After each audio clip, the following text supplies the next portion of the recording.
Hello everyone, hope you all are fine. Welcome to my channel MathX World.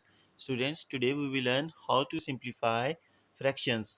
We have a question 3 by 5 plus 2 by 3 plus 7 by 15. So simply हमारे पास तीन fractions है, हमने इनको add करना है.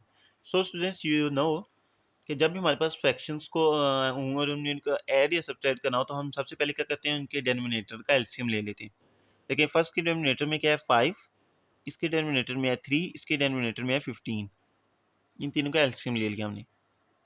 LCM लेंगे, ये 3 लेंगे, 5 as it is, 3 1 3, 3 5 15. Now with 5 5 1 so LCM कितना आ गया हमारे पास, 5 इंटू 3 15, 5 3 15. तो एलसीएम आ गया हमारे पास 15. यहाँ पे हमने 15 लिख लिया. नेक्स्ट क्या करना है, हमने 5 का टेबल पढ़ना होता है. 5 3 15, 3 into 3 9, got it, plus 3 5 15, 5 into 2 10, plus 15 1 15, 1 7 7.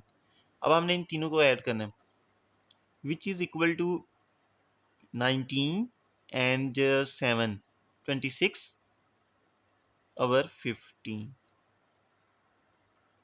So 3 by 5 plus 2 by 3 plus 7 by 15 is equal to 26 by 15. This is your answer.